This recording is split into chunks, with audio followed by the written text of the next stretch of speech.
क्या आप लोग चाहते हैं कि रमज़ान में आपके तमाम काम फ़ौरी हो जाएँ, आपका बहुत सारा वक़्त बचे, मेहनत कम लगे ताकि आप इबादत में टाइम गुज़ारें? तो अस्सलाम वालेकुम, आज मैं आपको बताऊँगी रमज़ान में फ़ौरी काम करने के लिए बेहतरीन टोटके।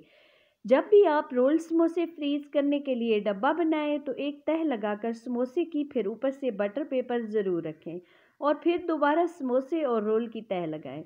इस तरह से समोसे आपस में चिपकते नहीं हैं। निकालते वक्त बड़ी आसानी हो जाती है।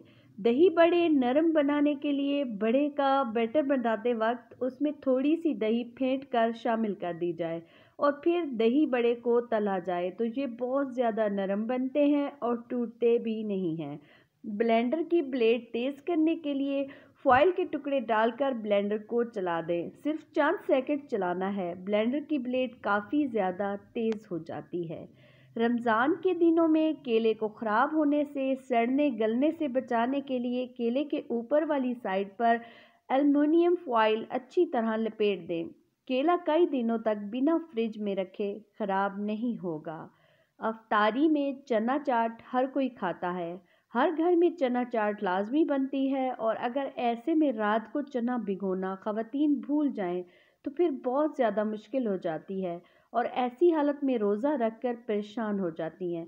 तो इसका हल ये है कि जब भी आपको याद आए उस वक्त आप चने को भिगोएं, उसमें थोड़ा सा मीठा सोडा डाल दें, कुछ देर बाद कुकर में गलने के लिए चढ़ा दें। चने फौरी गल जाएंगे और आपका मसला हल हो जाएगा। रमज़ान के दिनों में बाज़ औक़ात मक्खियाँ बहुत ज़्यादा परेशान कर देती हैं क्योंकि अक्सर औक़ात अफ्तारी के वक्त मीठी चीज़ें जैसे दही बड़े शरबत वग़ैरह बनता है तो स्लेब पर गिर जाता है तो मक्खियाँ परेशान कर देती हैं। लेकिन अगर ऐसे वक्त में पानी में नमक डालकर पूरे घर में पोंछा लगाएं, स्लेब वग़ैरह भी साफ़ कर दें तो मक्खी और दूसरे कीड़े मकोड़े नहीं आते।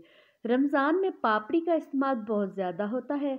चने चाट दही बड़े में पापड़ी डालकर हर कोई खाता है और बहुत मज़ेदार भी लगती है। पापड़ी को पहले से बनाकर एयर टाइट डब्बे में रखें तो पूरे महीने पापड़ी नरम नहीं पड़ेगी।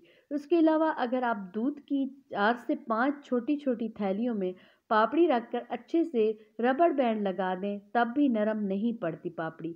1 हफ्ते में 1 पापड़ी का पैकेट इस्तेमाल करें।